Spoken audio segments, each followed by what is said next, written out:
Thank you, gentlemen and guns.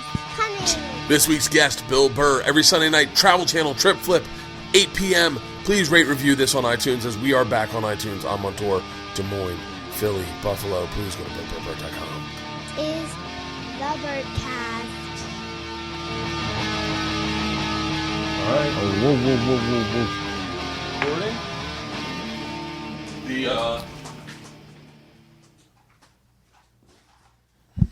You little cowlick you got here, buddy. Oh, my God. Dude, her tongue weighs like 30 pounds. She's got a big-ass fucking tongue. She will literally... She thinks she's a fucking human, so she will sit on your lap. She will get right up in your face. She thinks she's a human. Pris Pot. Okay, go on. Pris, come here. Go on. Come here. Come here. She's like, I like this guy. Look, this is exactly how she'll sit. I'm cool. Let's do it. She'll sit. You gotta get this picture for the podcast. Fucking Priscilla. Oh, my God, dude. This thing is a house. Here. Oh, fuck. God, she looks so fucking big on your lap. I want to do one of those fucking bus tours. You gotta send me the I will. the picture. You're all right with the door being open? Yeah. I'm gonna get her out of here. She literally will do this the entire time. I honestly don't care. Are you serious? I love dogs. Yeah, let me shut the door. How hard was it getting your Are we going, by the way? Yeah, we're Is this recording. Oh, we are. I gotta sit on the other side. I can't fucking see you with Pris's big fucking head. This dog is fucking awesome.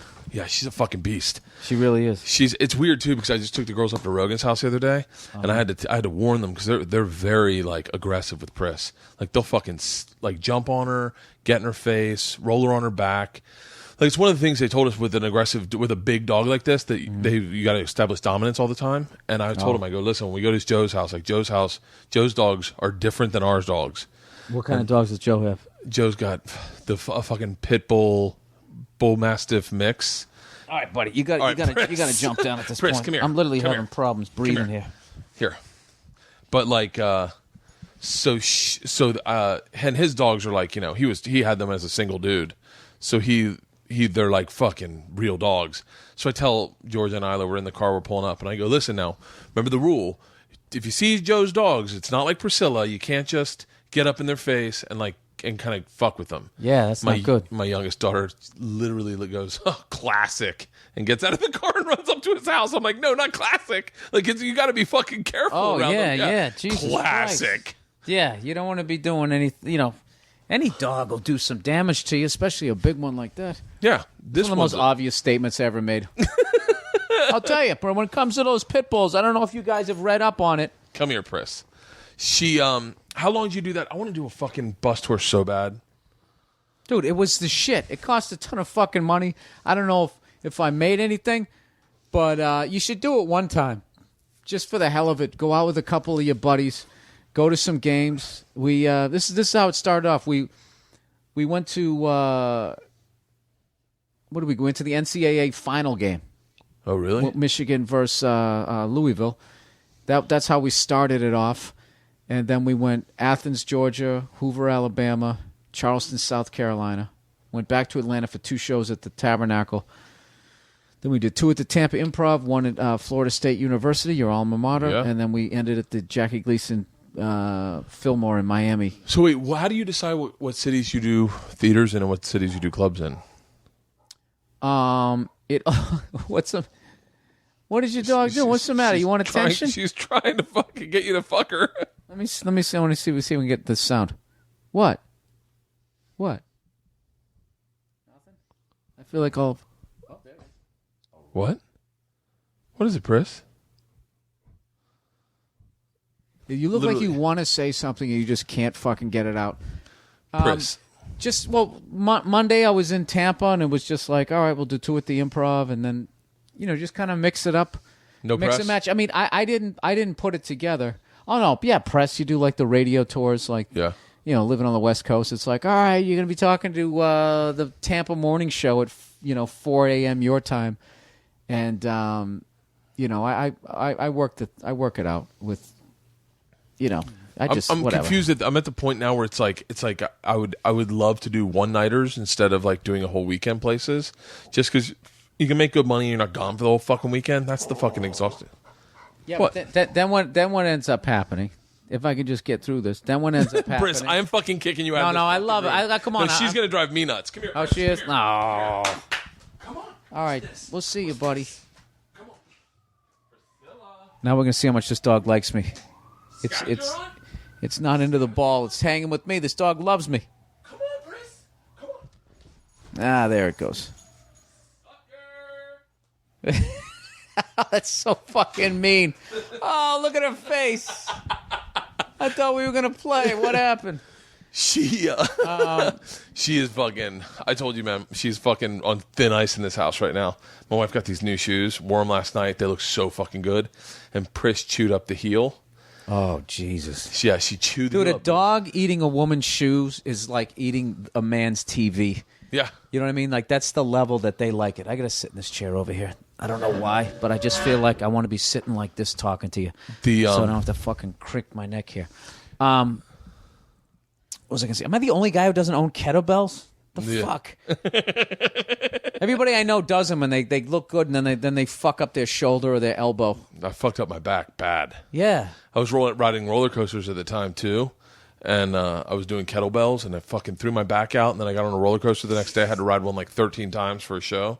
Oh, no. Fucked my back up, and I was literally... And it's been fucked up for 2 years. 3 years now. My back is still messed up. All up in You know my what the most neck. amazing part of that story is that you knew about kettlebells 3 years ago. Like, to me, those are like brand new. That's like... Oh, seriously? How long have you known Rogan? He's been talking about preaching kettlebells for as long as I've known him. I've known him for two. We never get around to working out. We never talk about working out. I don't even know what we talk about, but all I know is in 2 seconds, like 4 hours has gone by. I've had the greatest time ever, and we both just laugh, going, "We got to do it again. We got to do it again." Yeah. I don't have any idea. I did someone's podcast. You know who Zane Lamprey is? Who? Zane Lamprey. Zane Lamprey. I don't think I know him. He did a show on Mojo called 3 Sheets a long time ago, back when HD TVs just came out. Mm-hmm. So I did his podcast, and we were talking, and he was like looking at his watch. I go, "What the fuck are you looking at your watch for?" And he goes, "We're around an hour." I'm like, "Dude, I've done podcasts that are 5 hours long.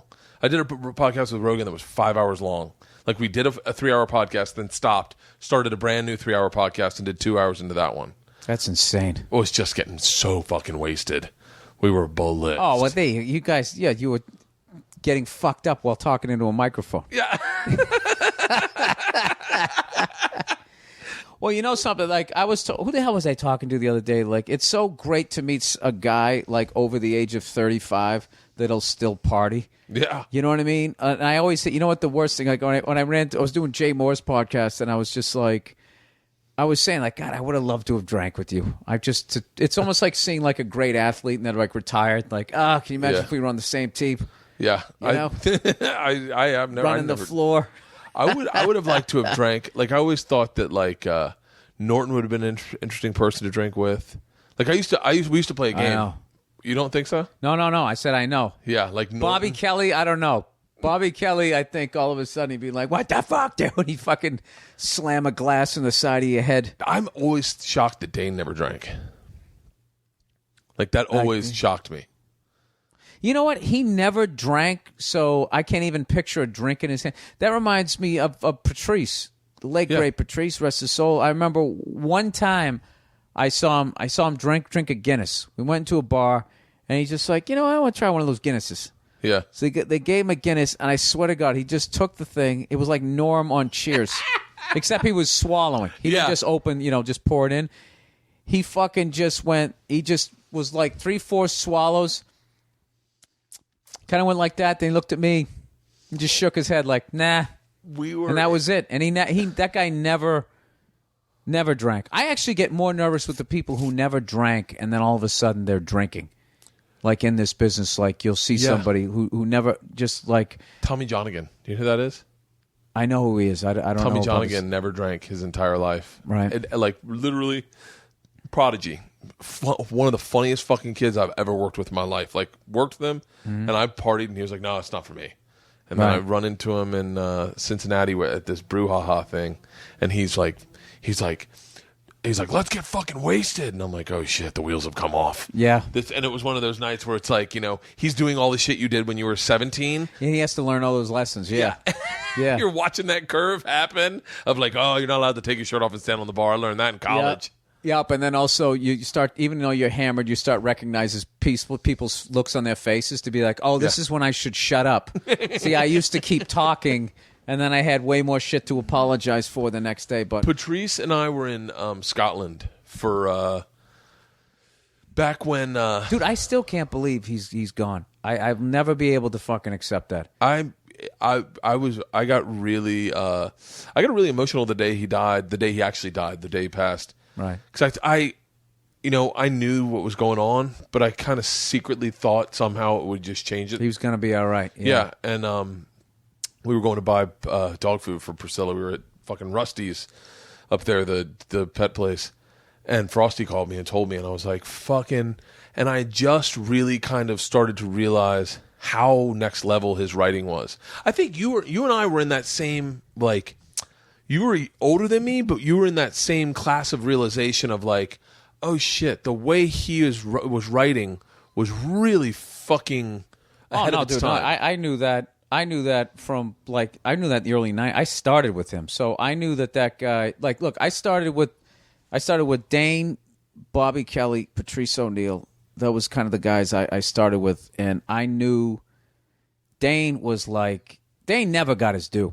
Got his due. I think you might have caught the tail end before he blew up. And dude, I saw that guy like 3 years in. He had guys who were headlining for 15 years, bitching to the club owner when he would middle form, going like, "You got to tell that kid to tone it down."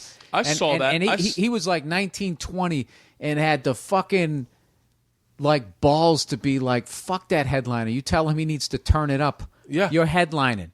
If he doesn't want to do it, I'll fucking close the show. This is like a fucking 19, 20-year-old kid. I saw the tail end of that. I saw the part where he wasn't famous. Everyone was like, why isn't he famous? He's so fucking funny. And he was doing bar spots. This is back when like people were like, you want me to do a bar? And he was doing bar spots. Oh, when he on the Sunset Strip. Yeah, what was that called? An Irish place. Highlanders or... No, it wasn't Highlanders. It was probably one of his bits.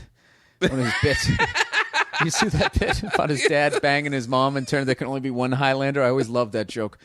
What the fuck was that called? Donovan's. Dublin's. Yeah. And he was murdering that room, and that made murdering in a bar possible. Like, he was the first guy that I saw, because in New York, I always felt like, in New York, when I started, I felt like anyone could bomb at any time. He was the first person I saw that I was like, oh shit, he'll never bomb. Unbombable. He did not bomb. And I remember watching him. And he did not fucking level the room. Right. Like, leveled the fucking room. Like, closed every showcase I was ever a part of. I never saw him not close a showcase. Yeah. And he'd walk on stage with this, like this, I know. Like, I know how this is going to go, just like you know how this is going to go. It's going to be pretty fucking amazing. And I remember seeing that confidence when he'd own a stage. You're right. He never got his due because he blew up so big that there was only room for backlash. Yeah, I mean, I don't know. It boggles my mind why that happened, but I never felt like he. So, anyways, I started out with him, and when I saw him, I was like, this guy's. It was the early '90s. I'm like, he's gonna be famous by 1996. You're talking about like the heyday of like the end of the heyday of like sitcoms, and MTV was still playing videos, and it was before TRL, but it was like, and he was just in that wheelhouse. He had that whole generation, and Patrice was someone that I looked at and was like, I mean, everyone was going like, dude, like, because everyone just kept thinking you do stand up, and then you get a sitcom, like, and all these older guys like would just like. How brilliant Patrice was, and like he was working pretty much clean in the beginning. He had a lot of clever stuff, and they were like, "There's no way you're not gonna." You even have the name Patrice live, ABC at 8:00 or whatever. And but I always knew, like, because he was wherever he was at as a comedian, but I used to give him a ride home. My old fucking 83 Ford Ranger was hilarious. Me, skinny me, and big. That looked like a bad cop show, and I'd fucking drive him into the hood. And, you know him, how much he would talk, right? We would sit there in front of his fucking house. I still had a day job. We'd sit there until, like, I pull up around 11:30, and there was times I didn't leave till like 2:30 in the morning, just talking about fucking comedy, talking about life, talking about race, just talking about everything. And there were nights when we would do that for a couple hours, and I'd go home, he'd call me up, and he would literally talk to you to the point you had to switch ears because one ear would start be like all hot from the phone being up to it.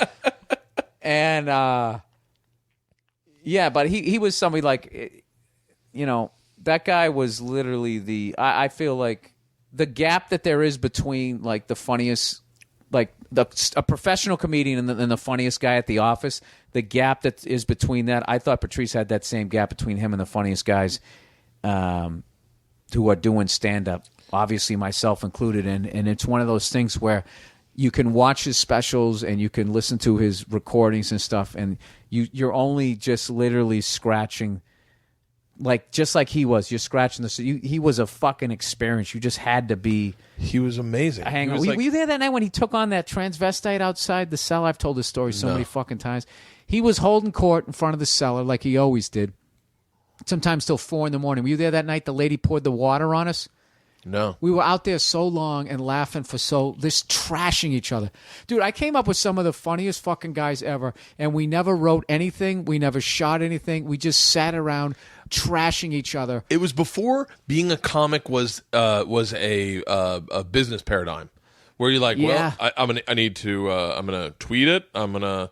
Like, nowadays, it's like, and I say this... And Dane was ahead of the curve on that with the super finger and all that shit. Now everybody's like, in their own way, is coming up with their own sort of like... Nowadays, you would never get that group to hang out because someone would be podcasting it or vining it. Like, it was just funny guys. All they cared about was flexing that muscle and learning how to get funnier. Well, yeah, but the thing, it wasn't like we were better than this new way. If that option existed, we all would have been staring at our fucking smartphones instead of looking at each other's shirts and I would say this is literally the time you're talking about is right at the curve when cell phones showed up. Like, and the Nokia was I remember the big getting one. shit because I was still using the payphone at the cellar.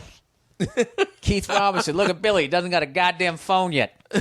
He's still like, take some of your feature money, stupid. And he would yell it across the cellar and all that. But yeah, so anyway, one time there was this transvestite, and Patrice was holding court in front of the cellar, and I believe he was kicked out of the cellar at that point. But they couldn't stop him from hanging out there because upstairs was a restaurant. It was like this technicality. And I think they also knew that if Patrice hung out at the Boston Comedy Club, we all would have just done our sets and gone over to the Boston because you had to be around him. So he's sitting there, and he's trashing everybody. And all of a sudden this transvestite came down the street, and I don't know what the fuck he said to her, but she just stopped in her tracks, and she was all about it. And she got right in his grill. He was sitting down, of course, as always. And she was standing up, he, she, whatever the fuck you say, and they just started going at it. And I remember one of the first ones she hit him with, and she wasn't scared at all. She hit him with, like, what he told us was an old street joke, but she said that he had so many spaces between his teeth it looked like his tongue was in jail. And we all were like, wow, we all died laughing, right? And Patrice goes, that's a stock line. And he sized her up in 2 seconds, was like, all right, so this girl, she knows a bunch of fucking street jokes. So what he did was he threw like a light one, an easy one, and then he just like Ali laid back on the ropes, let her get like her next 3 fucking. I bought a snaps book, and then he just started in on her and fucking just totally turned, because I was like, oh my god, Patrice is gonna lose to a fucking transvestite. This is great. And then all of a sudden he turned it around, and I'm telling you, they just went blow for blow, and like I'm telling you, some of the funniest comics in New York at that country at that point were some of the funniest ones in the country, I feel. And we became audience members, and we shut up. A comedian, we all shut up and sat there and just watched them volley back and forth. And Patrice finally, started turning the tide. So she started walking away, was still running her mouth. She never quit, but she left. And I remember Jeff Ross looked at me and just shook his head after it and said, that's the most unbelievable fucking thing I've ever seen. And I was just like, it was one of those things you saw it, and as a performer, you wish you did it. Yeah. The same way you saw Eddie Van Halen, you'd listen to him play guitar, and you'd be driving in your car, fantasizing that you were doing it. Like, or no. The equivalent to especially any comic listening to this right now, is you in Philly. Oh, that's it. That's one of those moments where I saw it and I went, "Oh, I wish that had been me." I would have never been able to do that. And that's how performers look at that shit. And that's one of the highest compliments. So I really appreciate that. I'm telling you, I literally. Well, if you watch that I thought you were going to say, if you want, just go perform in Philly. Oh, yeah, right. Yeah, just go out. Yeah, show any sort of weakness in the anywhere in Philly. But when you watch me when I yell at the DJ, like I'm trying to fucking work something out here. Yeah. He was actually relaying something Patrice said because all the comics came to the side of the stage and were watching it by the end. Yeah. And he yelled out "Invincible." That's what he yelled out. Oh. Which would have been perfect because I would have been like, your fucking Eagles suck so bad. Some guy from a bar gets a tryout on your team. Not only gets a tryout, he makes your fucking team and has an impact, right? Like, I could have gone on forever, but I didn't. Like, I was so in attacking anything that talked to me.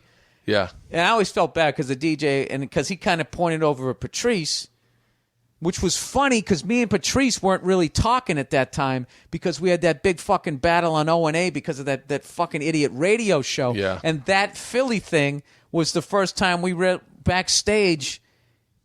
We actually started like fucking talking again like friends because I heard that live that you and Patrice. You were on the phone, right? Yeah. And that's the worst thing about the internet. It was like a 3-month fight in our relationship, but it lives on forever. Yeah.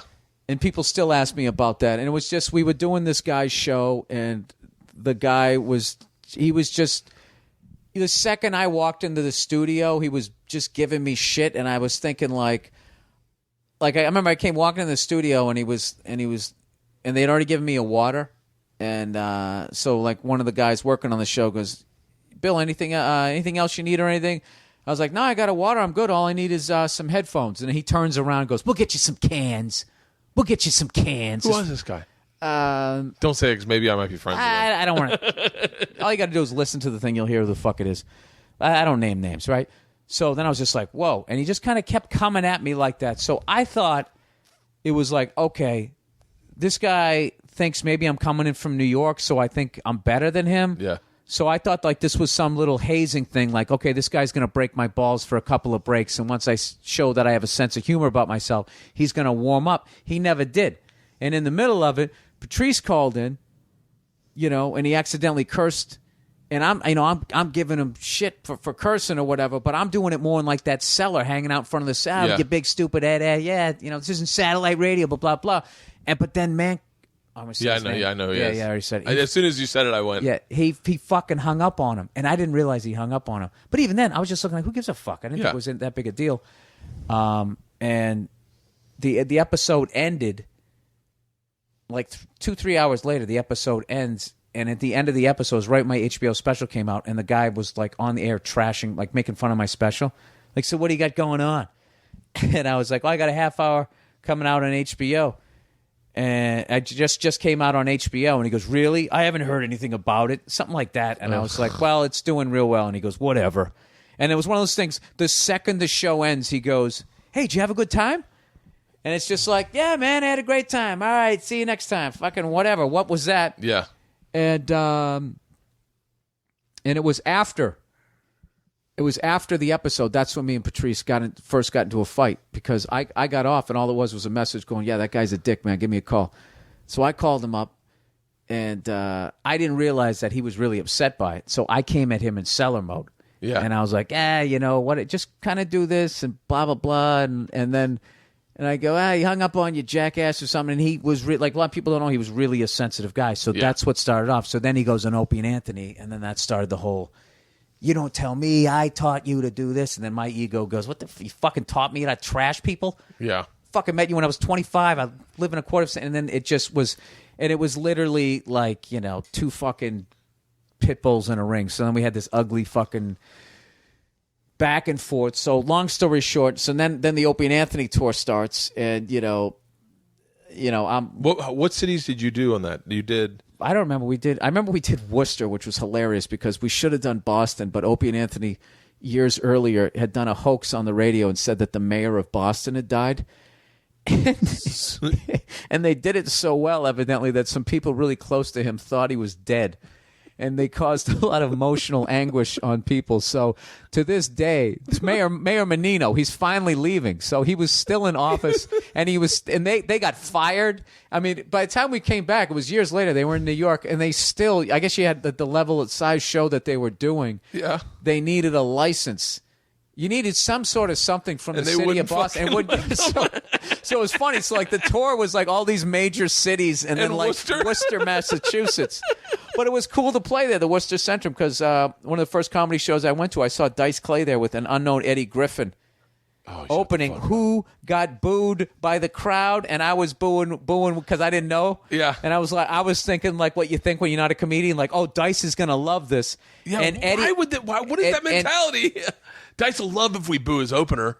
Because we don't think he's friends with him, because we're not in show business. So then what the funny thing was Eddie Griffin, now that I think, he didn't leave and told everybody to go fuck themselves, and he kept doing his thing. So maybe that stuck in my head. Yeah. And another time I got booed in Vegas, and I didn't leave, but I was just taking it in. Like the first time you get booed, it's a fucking unbelievable I remember experience. First time I got booed was at the Boston Comedy Club, and Patrice was in the back, and he saw me say a prayer before I went on stage. It was an all-black room. Like he saw me do like a prayer, I still do it sometimes. Oh, Sunday night at the Boston, right? Yeah. Sunday night's talent. One of my favorite shows I ever did. And so he saw me do a prayer, and I fucking bombed hard. And then I got off, and Patrice is like, if I ever see you fucking pray before you go on stage again, I'm gonna fucking rip that chain off your neck. Right. And I was like, and how great advice was that? I was like, it is, because I guarantee you, someone saw me doing a prayer in the corner, and they're like, fuck this white boy, and they fucking ate my lunch. If I just walked up and even did if they didn't see it, it's the fact that you're to the point that you're actually in prayer. I mean, you're preparing yourself for failure. I'm going to war. I'm fucking tell my dad if I don't come back, I love him. Yeah, I got a 1 in a zillion chance. I got a 1 in a zillion and that's what you're going. I used to love doing Sunday Night at the Boston. Was my favorite club show I ever did. It was it was like I did it a couple times, and I think it was basically because I barked there, and then so they knew me from. They put me up. I want to say twice, but it was probably just one time. Did you ever do well or no? No. Oh no. I ended up doing good. Dude, that room, it's like you walked out of there. Oh no, I ended up doing good at Mo Better Mondays in L.A. I did with that's a tough D-Ray. D-Ray was hosting. That's a rough, I don't know, maybe because it's Monday, they're coming out of work and they got 4 more days. It's just like... I opened with a Duran Duran joke. Oh, there you go. Well, I like that you did that. You kept it real. It was about Queer Eye for the Straight Guy. I go, what is this, a Duran Duran reunion concert or something? And they fucking silence. I go, you guys probably don't know who Duran Duran is. And then, that might have got a laugh. And then that got like a chuckle. And I went, it's like imagine DeBarge, but if there were 4 of them and they were white. And they kind of got that. And then I went, and then I started, and then I just acknowledged the fact that you acknowledged the situation. Yeah. I'm dying to know what is like that. That fucking like so. And I know I hate to fucking ask you this question, but like, can you walk me through that Philly set? Because that's one of my favorite things to tell people that don't know. Like I told Travel Channel about you, like we were having dinner. Right. And Al had said you had an You have idea. dinner with Travel Channel? I'm having what does Travel Channel look like? White? No. Tall. I thought you just Asian, said it like it was a name. We're hanging out with Channel tonight. No, Michael Channel? No, Travel Channel. It's like his younger brother. All the execs, and they're talking about stand-ups and good stand-ups. And Al, a long time ago, had told me this idea that I guess you and him had, and I didn't tell them the idea, but I told them about your Philly experience. Right. And I was like, it's one of the greatest. It's one of those moments where you get chills, where you, as a comic, you go, it's like, fuck it. So wait, just tell me what happened. I've told this story a zillion times. So I've never heard it from you, and I'm dying. A bridge for it. What happened was, it was the Opie and Anthony traveling virus tour, and everybody knew a show like that was coming. You just didn't know when. Yeah. And we had done Worcester, we had done someplace in New Jersey, and this was I think the 3rd stop. And we were we were relieved Worcester went well. Yeah. Because at that point, I think we were doing the walkovers, and just, you forget that there's a lot of great regular people that listen to that show. But like based on the but when you did 4,000 you run into. But when you did the walkover, it was just these psychos. It's like, do you understand like the level of commitment to a radio show? It's like 8 a.m. we're walking over. It's like, don't you people have to go to work? Like what do you do? And like, I always equated it to like Howard Stern. Like, I always listened to Howard Stern and everything, but I would never go to the mall to see Gary or one of those guys. I love those guys, but I had shit to do. Yeah. So you were getting like this fringe kind of crazy. So it was, and the people who call in and all that stuff. It's like, I'm one of those guys. I sit back and I watch the circus. I don't jump in and become a part of it. So I don't paint my face for the game. Yeah, so exactly. So we were seeing, perfect analogy, we were seeing the face painters, right? The face painters who have painted their baby also. Yeah, exactly. So when we went to go do Worcester, like, it was just a great show. And they listened and they loved comedy. And it was like this pleasant surprise, because in the back of our heads, we're thinking, well, at least the people calling, hey, shit, dick, go fuck yourself. The people who call in. So then we go to do Jersey.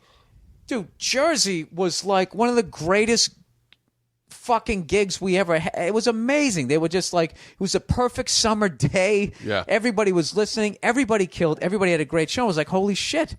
And right as I started to relax, and I'm thinking like, okay, this is going to be perfect. This is going to be a great tour. And I'm hanging with my friends, and Opie and Anthony are here. And fucking, this is the greatest. This is one of these tours I'm going to remember. I remember hearing about the tour and going, fuck, man, that is something I wish I had been a part of, because it was like, just seemed like fun. Yeah. Like, and this is pre everything that is social media today. So it's like maybe you'd catch wind of it on MySpace or something. Well, YouTube existed. YouTube existed, but it wasn't exist. like it was. Maybe I didn't know how to run the internet the way I do now, so I couldn't get all that I needed to know about it. Right. So I just knew about all the. It was the early days, chocolate rain days of YouTube. Very early. So then our next one, the Philly gig, was actually in Camden, at this place called the Tweeter Center. It was like an amphitheater. So it sat like 10,000 people. So we pull into the venue, and there's literally people in fucking Eagles jerseys throwing footballs like they're tailgating. And I rode down with Bobby Kelly, and we immediately were like, uh-oh. It just and there was this... I fucking pay money to be in that car. There was just this creeping feeling of that you will just... that this was gonna, I don't know. I still can picture this guy throwing the ball. Like when I have like, it's, you can't remember everything. I just remember driving in, and Bobby was driving, and I remember we drove down and saw some people with a WOW sticker on the back of their car, and he goes, let's freak them out, right? Well, the WOW stickers are the Whip It Out Wednesdays, the promo there. So we beeped the horn, and we fucking just stick our heads out, at the whatever. And they looking at us like, what the fuck's... And then they kind of recognize us, and then they freak out, and we laughed, drove away. So we had a great time coming down, and we're laughing and joking around, thinking everything's going to be great. So anyways, kind of had to backtrack. We pull in, and it looks like the Eagles are playing the Cowboys or something. Yeah. And we're like, this is a fucking comedy show? Are they having like a preseason game here next? Like, what's going on? So we got in there, and... yada, yada, yada. It's still broad daylight because it's summer. It's outside. And the place holds 10,000 people, and maybe like, I don't know, 35, 40% are in there. Maybe 20% are sitting down. The rest are walking around trying to find their seat. And Voss goes out and brings up the first act, who I'm not going to name his name because he went out there. He was from Philly, had all his family there and all that type of stuff. And it's not Dom Irrera, if everybody keeps guessing that one. It was broad daylight. He goes out there and just does his act. And within, I don't know how many minutes, he starts getting booed. And, dude, everybody backstage is just going like, oh, God, in their own way going, it's going to be one of these, right? And I'm looking at the list. How far down the list am I? This is how it's starting. So he goes out there, and, like, by the end of his act... it was this core group of people that started booing him, and then it got a little bit bigger. So there was probably maybe 1,000 people just chanting "asshole, asshole." And this guy was so deer in the headlights, he just ends his act with as they're chanting "asshole," he just goes, "Thanks a lot, you guys have been great. Good night," right? And gets off stage. Had an absolutely stunned look on his face, and I went up to him to try to console him, and I was kind of doing that, dude, while kind of laughing because he had this stun, what the fuck was that? So then Voss goes out, and he starts doing time, and you got to understand, Voss is doing time in front of a crowd that's sort of going in. I don't know why we started it. Maybe it was one of those things you had to be out of the venue by a certain amount of time. Yeah. These people were getting fucked up and they were still throwing footballs around and we're walking into the stadium and Voss starts trying to do his shit, which was impossible, dude. Yeah. It was like this bright sun. It was ridiculous. So they start turning on him and he goes, watch your mouths or I'll bring so-and-so back. And he shit on the first guy. And to me, he just turned the keys over to the crowd where they do the Caesar thumbs up, thumbs down, which is the vibe Voss likes and the vibe I don't like, right? So, dude, the lineup was insane. Tracy Morgan, Patrice O'Neal, Ralphie May, I think Bob Saget, Robert Kelly, Dom Irrera, myself, Opie and Anthony, and Jim Norton closing. Yeah. So, people, I don't know. I knew something was fucked up when Tracy Morgan went out, and he was supposed to do 15 to 20, and he pulled up at about 7 minutes, 50 seconds in the middle of a bit, just stopped and went, "Thank you, good night, God bless," and just put the thing down. And you know that deal, dude. You do those uptown rooms, they boo in those, and you go into the black rooms enough, you can feel a boo coming. Yeah. And he was just looking around. It's like he saw the ocean go out, and he went, "Oh, there's a tsunami coming, guys." Smartest fucking dude of the night. He looked at this bunch of crazy drunk white people. They're not going to remember if I did 7 minutes or 17. Yeah. God bless. I'm out. Put down the mic and fucking walked off. And then Ralphie did his thing. Patrice did his thing. I think Patrice closed out the first half, and then they had a break. And at this point, now the sun's gone down. And now it starts to look like the Apocalypse Now, bridge scene that you see on the YouTube video. And what happened? They showed a video in the middle. Their video in the middle during the intermission was some guy had an ear infection, and somehow he dribbled some of the stuff out of it, and then another listener drank it, and then somebody who was watching it threw up in a barrel. So that was the let's all go to the lobby moment of that show. So then the second half started. Bobby went out and killed. Had a great, because one of the big myths is that everyone was bombing. They weren't. Patrice killed. Ralphie killed. Tracy went on early. Tracy, the sun was going down, so he was the smartest guy. He was doing fine, but it was starting to be all right already, like that. You just, there's no way to. You had people sitting on grass. There was lawn seats. Yeah. In broad daylight watching stand-up comedy, and you're this fucking big, and then there's a bit, and they're hammered. It was an impossible situation. So Bobby came out to start the second half, and he killed, and then Dom went out, and Dom fucking A-level material, standing there delivering it, and about 3/4 through his set, the boo bird started coming back. Now, nobody has booed since the first guy, so let's end that whole myth. And the first guy went on around 7. This is now around 9:45 at night, which is always great. You know, let's do a 3.5 hour comedy show outside of a drunk people. What could go wrong? During the change of day to night. Oh, yeah. So Dom, about 3/4 through his set, the boo bird started, and he just stood there eloquently. And he just said, he goes, "I'm not leaving." He goes, "What? Why would you think I would ever leave?" And it was just almost philosophical, and they were kind of like, "Oh yeah, what were we thinking?" And they kind of stopped. And then he ended his set. And he ended it on a good note. And at that point, I was annoyed. I was just annoyed because I was sitting there going this is one of the greatest comedy lineups that I've been, as far as up and coming guys that I've been around. Yeah. And these fucking people are treating everybody like shit.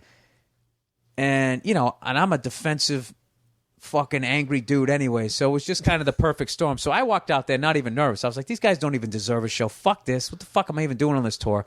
So basically, I did the reverse of you praying. I went the completely other way. I walked in there like I was walking into like fucking Vaughn's to go buy a fucking chicken breast or something. You know, like I had no nervousness. Yeah. And then all of a sudden they introduced me and the fucking whatever, curtain or whatever I walked out from behind, I looked out and I was like, oh my God. So I was like, fuck, what joke am I going to do? So I did the first one and it wasn't working, so I bailed on it. And then I did this next joke, which I didn't realize they were playing as the radio promo, so everyone had already heard it. Oh. I don't know what, dude. I didn't want to do the show at that point. So really them booing to the level that they did was my fault. Like I wasn't a professional. What I should have done was I should have kept my head in the game to survive it. So I came out and threw gas on a fire that was already going, and I pulled up halfway through that second bit, and I said something like, oh, what, you guys aren't going to laugh at that? And then it was just this thunderous boo. And I just snapped because I didn't want to be there. Like, I just kept thinking the whole time backstage going, I didn't have to be here. Yeah. I could have been in a place in front of 150 people that wanted to hear my jokes. I would have made 10% of what I'm making tonight, and I would have been happy. Yeah. I don't fucking need... I've done this. I've been humiliated. I've had enough shit thrown at me. I'm 15 years into my fucking career. Whatever. What was it? 06? 14 years into my goddamn career. Okay? I don't want to do this anymore. Okay? God. So that was the vibe that I came out with, which was a fucking stupid vibe to come out with. So whatever. So they booed me and I just snapped because I remember the time when I got booed. Another time, I didn't leave the stage, but afterwards, it just kept gnawing at me, the faces of people in the crowd, just thinking, like, I let that guy boo me. Yeah. I let that fat guy boo me, and I didn't call him fat. Yeah. I let that dumb chick, I didn't call her a dumb chick. What the fuck is wrong with me? And I never made a point to say that, well, the next time that happens, because who thinks it's going to happen again? Or who thinks it's going to be fucking 100 times worse? In a fucking stadium. Yeah. So... that's basically what happened, and I'm a big sports guy, and that's really what saved me. Because people go, oh, you turned the crowd around because they respected and blah, blah. No, because what it was in Jersey, so it was close enough to D.C., it was close enough to New York, and it was in Jersey and Philly. So what you had was fans of the New York Giants, the New York Yankees, the fucking New Jersey Devils, the Washington Capitals, the Washington Redskins, and all of them are in the same division. And you're making fun of... they fucking hate the Eagles. They fucking hate the Flyers. They fucking hate the Mets fans hate the Phillies. Yeah. Giants, Redskins fans hate the Eagles. That's so fucking interesting. So that's what it is. So I started shitting on their teams, and I know my stuff when it comes to that stuff. And I just so happened that I was also in a city where they were having this championship drought, so it just became. That's what it became. I can't remember what I started. I think I just started just saying mean shit about their moms and wishing AIDS on them and everything. But then once I got into the sports thing, that's when it took off. Like all that fuck the Liberty Bell and shit. I was just anything I could think of Philly at that point. But when I was doing the sports thing. And I've never watched it. I've seen clips, but I never really watched it.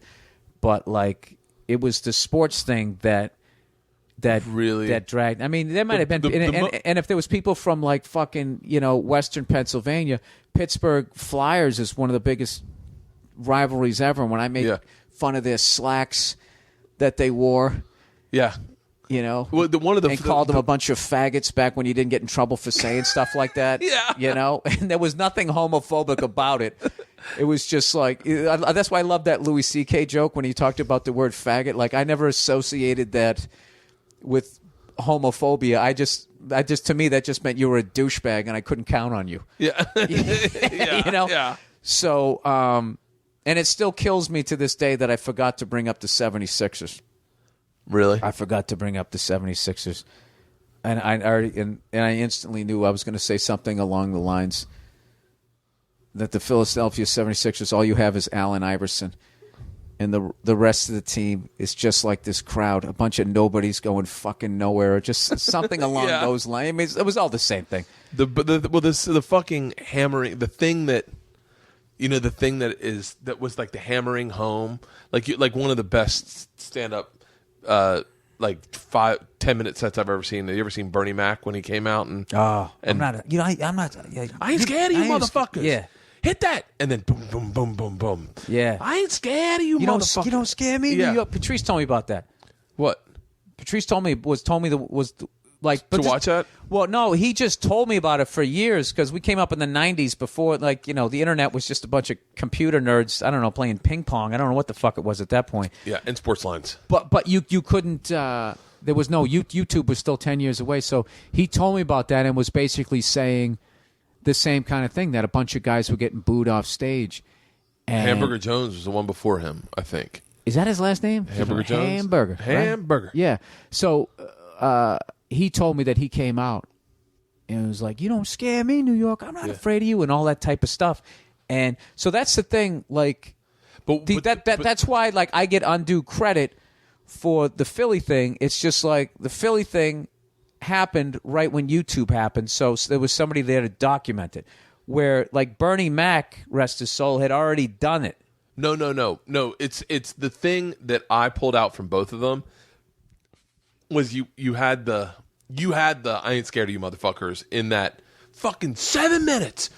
When you did that, that's the part where you get chills because you go like at one point you're saying it as in this is I got 10 more minutes, like, oh, fuck. And then at one point, you're like, you're almost reveling in the fact that I have 7 more minutes to make fun of you. Like, it's the same. I was never reveling. It might look like I was, but I wasn't. I had a fucking headache at the end of it, and I was, like, 2 days afterwards, I was locked. You ever hear, like, when they say somebody has, he had a death grip. Yeah. Like I remember hearing this hilarious story. I remember watching this with my mother and we were laughing our asses off the way this guy described this. These two guys are flying like a Cessna and they're hearing this rattle in the back, and it's the fucking door in the back, one of those old school doors that you open it and the stairs are also on the door. Remember those? Yeah. They'd flip down. So he went to go shut it. The fucking thing flew open. So the pilot's up there like, oh my God, my friend just got sucked out of the plane. And then he's also thinking, how am I going to land this fucking thing? Because the door hangs down lower. I think it hangs down lower than the wheels. Yeah. So long story short, he fucking lands the damn thing. And he's wiping tears away. And he fucking gets to the back stairs. And there's his buddy. Feet still in the plane. Head down at the bottom of the stairs. Holding on to the banister thing.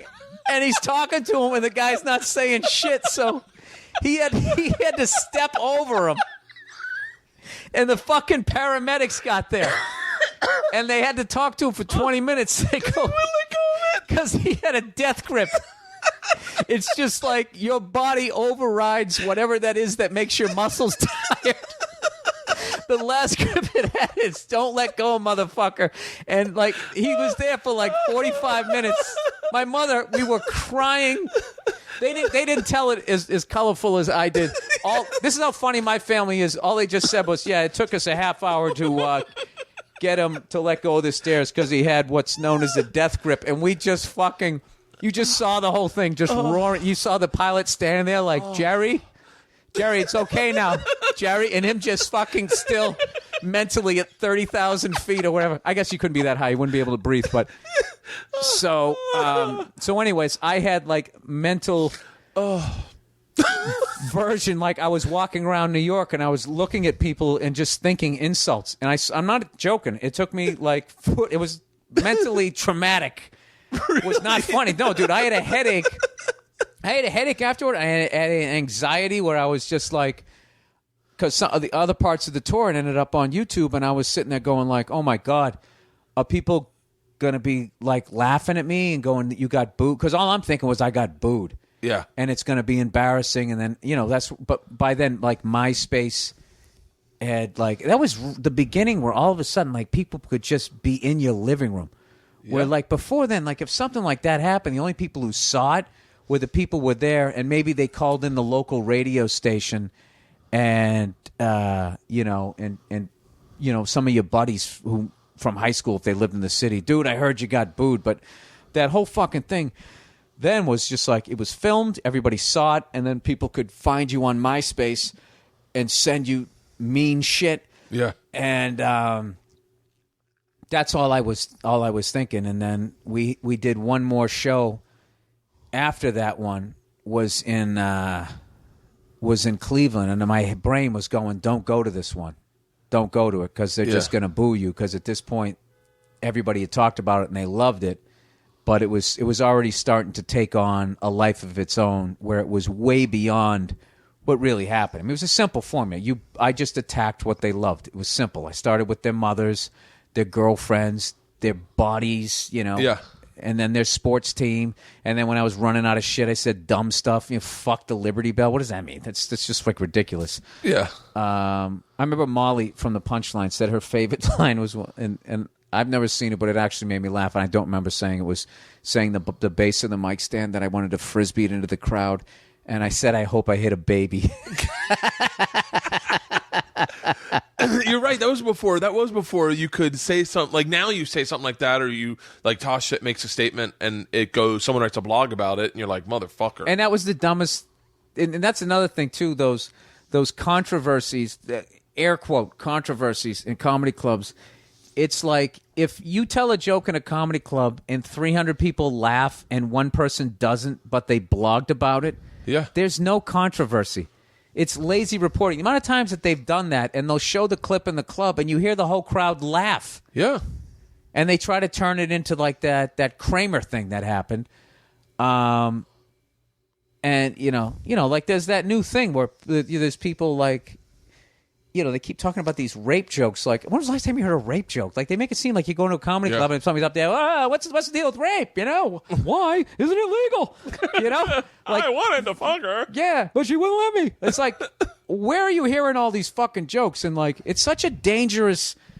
It's the great thing that it gives everybody a voice, and you can overthrow like a fucking oppressive government, evidently. But then the other thing is it gives you a voice before maybe you have all the information you need, because like you have to allow like 7 to 8 years in as a comedian, it's like you're trying to find your voice. Yeah. And everybody goes through that. Oh, I'm gonna am I the next Bill Hicks? Let me put on a leather jacket and try to do the edgy thing. It's like you start taking subjects off the table. It's like you're getting in the way of somebody. Like stand-up comedy is not owned by anybody. Yeah. It's an art form, and and I was allowed to, walk into the tool shed and use any tool I wanted, and to sit there and start taking some away. And another thing too is like what not enough people understand is that, as I'm listening to you talk and you listen to you talk, we're not hearing 100% what each person has said. It's like, it's you say something and then it goes into my brain and my life experience. So it's like I give you a kilo of me and it's immediately cut with Bert. Yeah. And it's stepped on pretty heavily. Yeah, it's stepped on. So it's just like and that's why. Well, you heard me quote your joke that made me laugh. That I said, I go, oh yeah, I told that my buddy Zane that joke, and then as you went, well, I saw you correct me, and you go, it's actually a seminar, and I went, oh, that's so funny. The way I remember it, you were like, yeah, it's stepped on. It's the way like I could tell a story that like that happened to me and my wife, and then my wife hears it and goes, that's not how it happened at all. And you're like, oh my God. And then by the end of it, it's like no, we were on vacation. No, we were in the garage. And like I'm telling you, and like you're you know what those people who are doing that, it's like if you're a stand-up comic and you're doing it, it'd be like playing guitar for 7 or 8 years and then telling every guitar player up to the level of Eric Clapton, Jeff Beck, and those guys what chord they shouldn't use anymore. Yeah. And it's like, I don't think it's deliberately arrogant. I just think it's a part of being 7, 6, 7, 8 years in, and you know, you just have the ability to just fucking put your opinion out there, you know?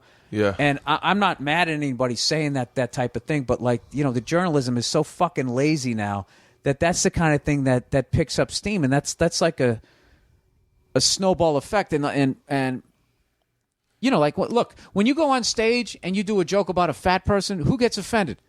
Fat people. Fat people. Yeah. Right? But 5 seconds ago, they're laughing at the rescue dog bit. Yeah. But the person who works at a fucking rescue, they're mad. Yeah.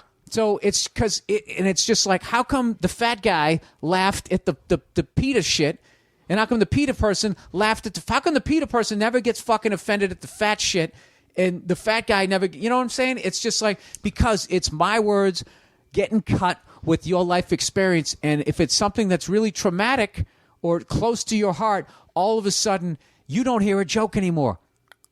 Somehow you saw me telling jokes for a half an hour, and then all of a sudden, no, that's a statement, because now you're mentally on the playground in 1978. You're not even hearing me, and then you sit down and write a fucking blog, and you start saying, this is what he said, and this is what he meant. You don't know what the fuck I said. Yeah. This is what was said to me, and here's my fucking life experience, and now I'm throwing it up on a page. That's what you're doing. You know? Yeah, and I'm off my soapbox now. No. I feel that way exactly. I went through, thankfully, when no one could. Well, I was at the time, and I think it also happens like at the time when you're trying to find your voice and you're trying to be Bill Hicks, and I was trying to be edgy, and all I talked about was race. Like all that. Right. I mean, that was what, because I thought that was dangerous at the time. Yeah. I was doing it. Not a lot of white dudes were like talking as honestly as I was trying to talk, and it was never mean, but I definitely got in trouble a few times where it was like, you got yourself into situations, and that's learning to be a comic. You start to see where the line is. How do I get out of situations? Yeah. What am I trying to say? Is this me? Is this what I'm doing? And it's like, you know, you learn an instrument. Don't play country music. yeah, Don't play. Fuck that whole thing. You know, it's interesting too, because I think now I'm finally. Now I think I'm a lot more comfortable with who I am as a comic, but I don't know, like I don't know. Well, that's all finding finding your voice to me is this, like, you're sitting, the first time you get called up, right? Other than your nervousness, let's say you're sitting there waiting to do your first show. When you're sitting there and you're talking to somebody, you're you, and you have your voice. What fucks you up is the first time you go on stage is like an outer body experience, because you're literally like, I can't believe I am on a stage right now. Yeah. At least this was for me. Once again, cut with my experience here. And I'm holding, how do I do this? How do I get the mic out of the mic stand and all this type of stuff? So you start moving. You start implementing things you've seen other people do. Like, I remember I saw Geraldo. I'll never forget this. Right. I saw Geraldo take the mic out of the mic stand and put his arm on the mic, hand on the mic stand, like outstretched, like I remember I used to do that. Yeah. And he'd put his hand on the mic stand, and like stick his arm outstretched. And I remember the first time I did that, I went, I bet this looks real to these people. Like thinking, like this. I bet they think I'm better now. But this is the thing. When you're off stage, you're not going like, I'm going to sit down in the chair like I just saw that other person here in Starbucks sit down in the chair. So you Right. you stop, like, you don't even move how you move. You walk differently because you're so aware that everybody's paying attention. So all finding your voice is just being as comfortable as you are when you're sitting in the back. Well, you did shooting the shit. You did. I'm gonna say this, and then you can correct me. But like, you did a 180 at one point. I feel like I'm gonna say, this is obviously cut 100% with me. I remember the night. When did you come to New York? I started in like 90s, late 90s. 90s. One on my 26th birthday. So I'm 40 now. So 14 years ago. 14 years ago, you had math in there. Was that 99? 99, 98. Yeah. Oh yeah. I started hanging out. That was the heyday, man. I'll tell you two things. Two people that were nice to me, because I got a deal my like 6 months in. I remember that. Were you and Geraldo? You shit in a box. You came up to me and you were like, you need to tell Esty that you got a deal. You need to tell a lot of times these clubs don't know that you're a working actor, that you're right. But it means a lot to them, so you need to let that know. And don't tell anyone anything. Everyone's going to shit on you. It happens. Geraldo said the exact same thing. Geraldo was like, don't look. Everyone's going to shit on you. It comes with the territory. Don't worry about it. You two are the only two. Other person that was left in Impact was Patrice, who was like, how much money did you get? And I was like, I don't think I can talk about that. He used to call me up. Yeah. He goes, they gave this motherfucker X amount of dollars because the N-word shit in a box. And for those of you, do all your listeners know that story that you got the? No, they don't. No, they don't. Shit in a pizza box. I shit in a pizza box to win an election, and it was written up in Rolling Stone magazine as it's the hardest partying guy. Yeah. So your manager at the time somehow spins. This is why I love entertainment. Come on, man, he's shit in a box. That's the show right there. And somehow you have a deal to have your own sitcom. Because he shit in a box. In a box. Patrice got out how much money I was earning. He goes, how much? I know you know the number. Tell me the number. And I said, it's not. He goes, 6 figures? I go, yeah. And he goes, big 6 figures? I said, no. And he goes, if you spent $1, would it become 5 figures? And I went, yeah. And he goes, they gave you $100,000.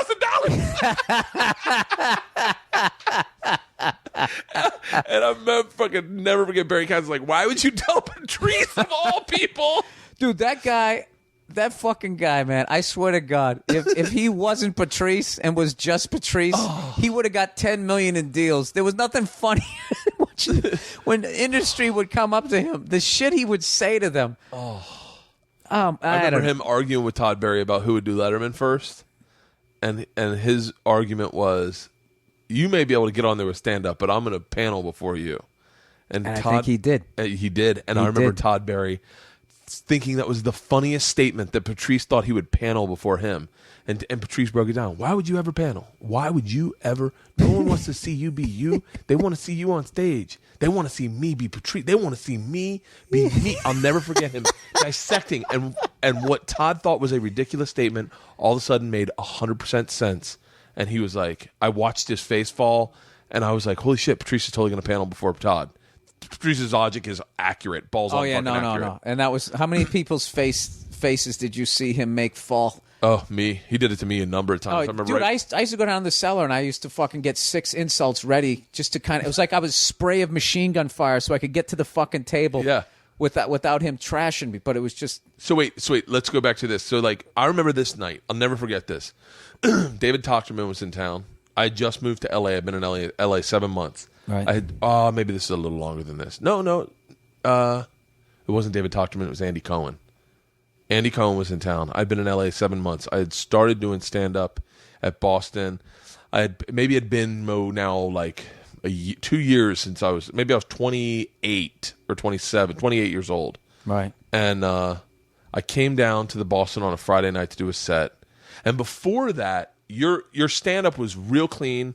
It was real like you did some jokes on infomercials, but it was real like it was the second stage of me becoming dirtier, because I was squeaky clean, like nothing. But by the time you saw me, I did drop F-bombs, but I just had a way of then this night making it seem like I was. Saturday night. I'll never forget this.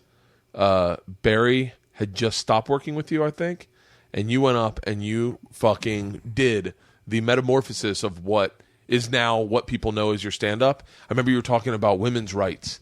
And I was like, which I'd never heard anyone talk about on stage. And you were talking about, if I want to say the joke was... The Titanic one? Something, yeah. If you want equal rights, then we get in the boat with you, or whatever it was. And I remember being in the back, in that way back corner by the bar, going like, holy fucking shit. I pulled you over twice that night. I was like, dude, whatever you're fucking doing. This is... I remember saying this like 3 times. And then saying to Barry, like, God damn it, man! That's what I want to be doing. And you had said, I think you had been in LA and you moved back to New York, or you had started really focusing on stand up and really like immersing yourself in stand up. And you were like, man, I'll never forget that night, because I remember I think I ended up shirtless at the end of the night in the back corner talking to some young comic. How did we never? I didn't drink. It's weird. I didn't drink that much because I was hanging out with like Patrice when I hung out with Dane, because I think Dane was in LA he was in LA, but like Dane never drank, so. Like, I didn't drink much Wasn't until I met Joe DeRosa, that son of a bitch. I was a big drinker, man. I used to party with all the black comics because they all partied. And so I used to like Donnell, Tony Woods. Don't name names, man. Come on, don't get people in trouble. Donnell's to this day. We did some show for Comedy Central, and it was like I was like, man, if I remember Donnell's like got that Patrice in him too. Where Kyle Cease walked up, we were doing this show, and Kyle Cease had a show that said you got kicked off every week, and every week Kyle Cease had a new hat. He was going to wear a new hat for the show, and the first one said week 1. And he tries to sit down in the corner with Donnell and Red Grant and me. And Donnell goes, man, get you with your hat, son. You're right. You are the week 1. And Kyle goes, I think it's spelt differently. And he goes, not in my neighborhood. You weak, son. You should just get his hat that says weak. Get the fuck out of here. And fucking annihilated him. But I remember watching that. And then you did that 30-minute HBO, like you, Louis, Patrice, and Earthquake, Jim Norton. I think that's it. Nope, Kevin Brennan. Oh, really? Rattling my brain here. That was the next. That was when it was like, I was like, oh shit, everyone's fucking writing. That was also the fucking craze of writing and stand up. All of a sudden, everyone started fucking writing like crazy. And that was, I remember talking to Louis right before he did his half hour. I went down there to say what's up because I wanted to watch because I've always been a huge fan of his. And this is right before he went on that tear. This is before Lucky Louie, before he was about ready to rip off. Like, I mean, how many hour specials has the guy done? Like 5? Probably as many as you. You do a fucking one every 18 months? No. Louis does one every fucking year. Literally. I do mine every 2 years, which is dude, you're talking twice as long. Okay, if you're going to jail, would you rather go for 1 year or 2? You know what I'm saying? It's the same thing. And I remember saying to him, I go, hey, you got any advice? And he said, yeah. He goes, enjoy it. He goes, because I remember I did one in the mid-'90s, and I was just like, well, I'll do one of these every couple of years. This will be great. And HBO, for whatever reason, I think The Sopranos and that type, they just started doing more content like that, and they just kind of abandoned stand-up, which I think was really a terrible mistake on their part because the amount of comedians that they broke.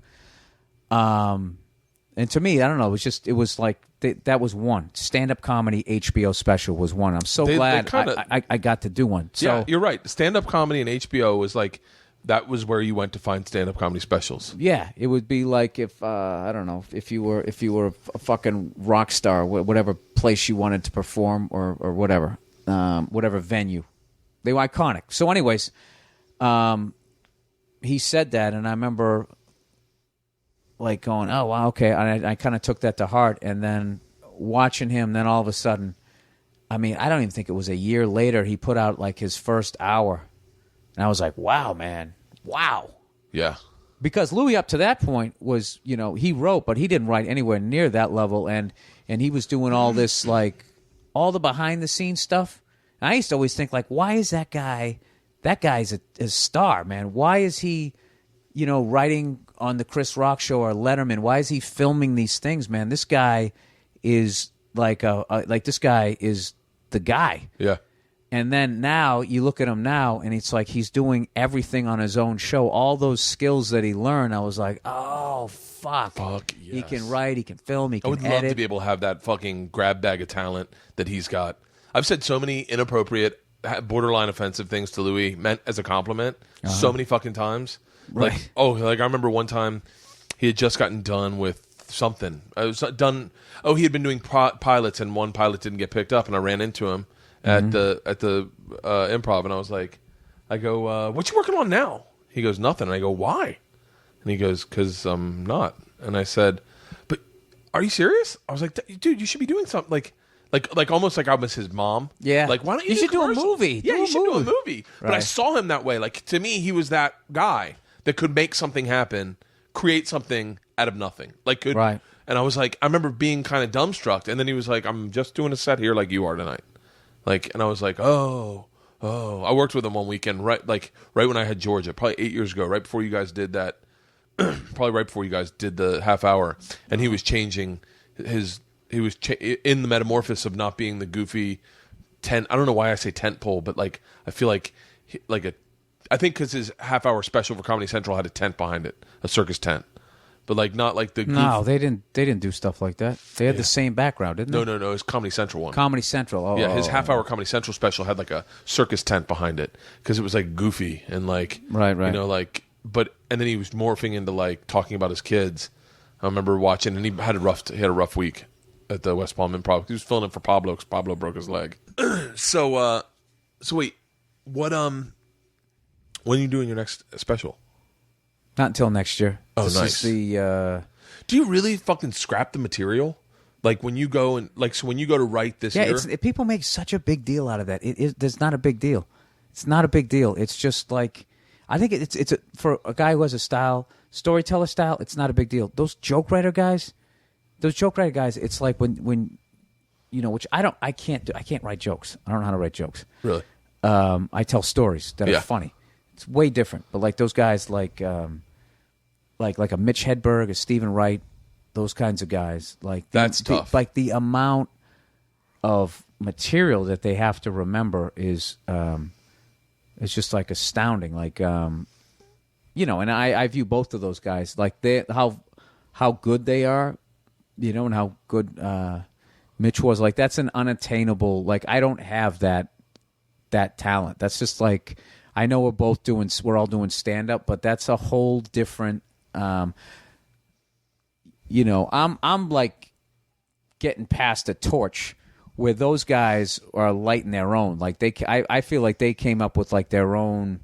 You know what I mean? Yeah. It's like I would say the difference between like a Kobe or a Michael Jordan, where Kobe can do the things Michael did, but Michael did shit I never saw before. Yeah. So it's always, you know, it's one of those deals like, you know, who played behind their head and did all that wah-wah stuff until Jimi Hendrix did it. Now there's all these instructional videos on how to do it. These fucking idiot kids on the internet are going like, yeah, he's kind of lame. I don't think he's that good.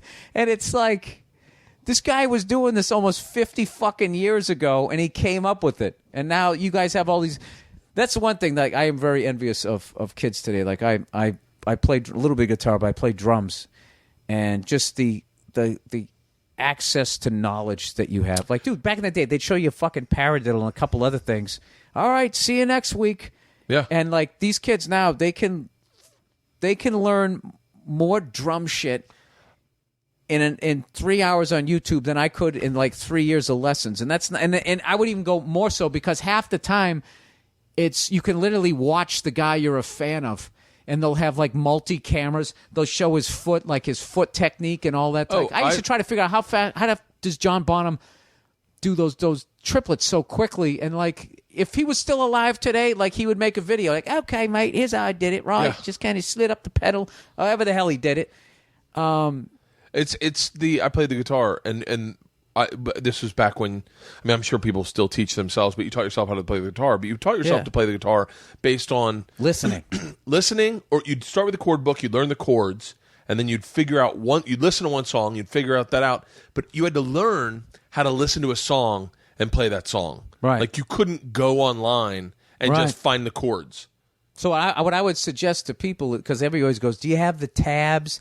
Do you have the tabs? That's like saying, can you read this story to me? And you're never going to become literate. So when I was playing guitar before, you know, I got so friggin' busy, what I would do is when I would watch the guy where his hand was, and I get the first thing, and then I would turn my back and I would listen, and I forced myself to develop an somewhat of an ear, like a total novice ear. And what I just did was I just started with one string. I'm like, I'm going to figure out that melody on one string, because trying to go to the other ones is too difficult. Find it on the E string or whatever, and then you'd go, oh, that's where it is. Okay, well that's a C. We know that's got to be a C. Oh, but what's that? That took me fucking like a year to figure that out. And then all of a sudden it slowly started to come. But I mean, I haven't played in like 3 months, so I'm probably right Stone back Temple to Pilots.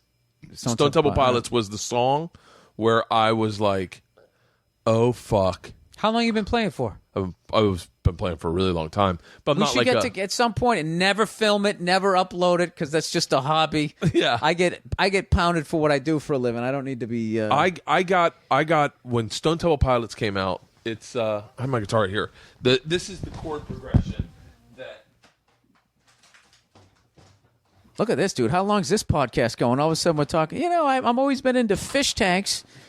This is my arowana I have over here. Wait is the classic new guitarist. I think it's out of tune. No. Ow, fuck this. Anyway, the good luck, guys. Can you please do a YouTube video called "Wait," like your new song, and it's just you strumming. Wait. Dun Wait. dun dun dun dun dun dun. When I feel that song. Yep. I learned that. I remember fucking sitting there listening to it, going, I can pick apart the sound. Fucking took me at least 2 nights. But listen to it. It's like the baddest song out. I learned it, and I couldn't figure out one part. My buddy John Dacre, I was in a band with, was like, I got it. And he fucking had it. And we were like, shut the fuck up. But we didn't have the internet. And god damn it, if that didn't make me so much better of a guitarist. Because not only did I figure out how to play it, but I figured out all the ways around it and all these other different chord options. And then, of course, I could write any song that sounded like that. And then probably you weren't playing it exactly how he did, but through, not even making a mistake, but how these people on the internet are just like, if you watch the live footage, that's not the positioning, and it's just like that. She Talks to Angels. Do you remember that song? She talked. I just want to hear you sing again. She never mentioned the word addiction. Yeah, I know that. Yeah. But I learned how to play that, but I played it a different way, and then someone else showed me the right way, and I went, oh, fuck. I go, my way sounds pretty badass. I might turn that into my own song. And then I was the worst fucking songwriter in the... I was in a band in college. I basically, all I did was I just learned guitar so I could play all of Malcolm's parts in AC/DC. And I probably know how to play like 40 songs, and 39 of them are AC/DC songs, so I'm very limited. I just got obsessed with Bob Seger. Oh, you did? Rambling Gambling Man. You ever heard that? Yep. Oh, fuck. Dude, I worked in a warehouse. They had classic hits on forever. Like some of those songs, I almost get like fucking... like food poisoning if I hear them, because I'm just so like I can't hear this fucking song again. Like I had to leave Zeppelin, Pink Floyd, The Doors, all these bands for like 10, 15 years and just forget. Yeah. And then come back and be like, oh God, these are so great, when they remastered them for the 9 millionth time. Oh, how many times has Jimmy Page remastered the Led? Like, no, this is the clearest you're going to be able to. It's like the same material. I always get Led Zeppelin and The Who mixed up in my head. Like not the music, but the band, what they look like. Constantly. Because they both had crazy fucking drummers. They both had really good looking lead singers. And the guitarists were the fucking talent. Blonde lead singer, black haired. I always mix them up like who they were. Right. I just heard this big thing about Keith Moon about what a fucking lunatic he was. So wait, are you drinking right now? Yeah. But you always go on like big stretches where you don't drink. No, I took a year off, and then that's a big fucking stretch. Yeah, that's a big stretch. And my longest is I think 21 days.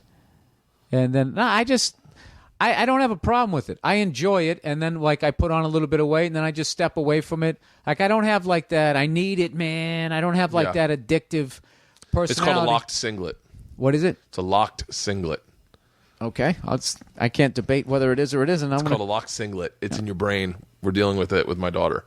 When you get a locked singlet, it means your emotions don't have a place for it, and that's what causes that fucking, I need it, man. Like, I need something. I need fucking... It's a locked singlet. It's the new word in our house, because apparently Daddy has a locked singlet. Oh, is that right? As my wife just goes, someone's got a locked singlet, it seems. No, but I have realized is like I never considered like, food's a drug and that type of thing, and then I'm just looking like everybody is a fucking junkie.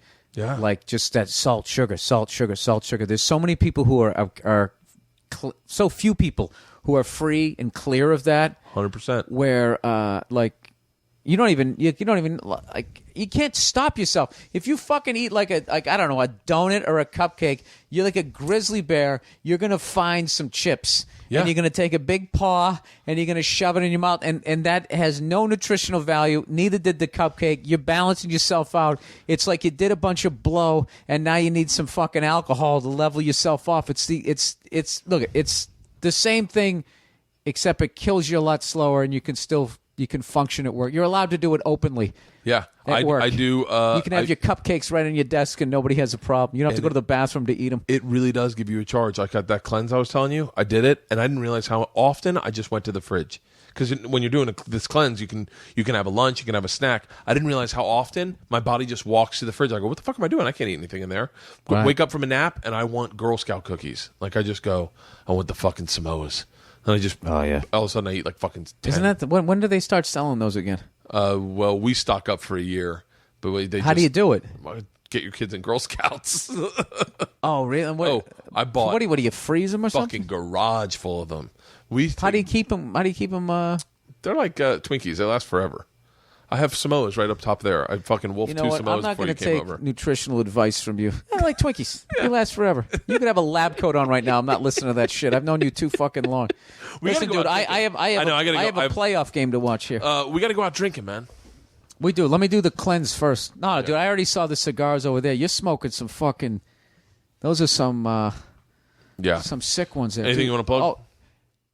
Oh, yeah, if you ever go to Boston, I have a great cigar bar in the North End that I went to. Really? And a great Italian restaurant. We got to go out drinking in L.A. soon. I'm home for 2 weeks next 2 weeks. Maybe me, you, and Al will go out for drinks. Kind of being on the road, but but when I go out and drink, I cab it. Oh yeah. Uber. Yeah, big time. All right, cool. Let's sign off here. This is my wife. Hey, how are you? Nice to Bill. meet you. How are you? How you doing? All right. Anything you want to plug? Dates? No, I think they probably already know where you're going to be. Yeah, just listen to my Monday morning podcast every Monday at BillBurr.com. BURR. All right. It. All right. Thanks, Bill. Thank you.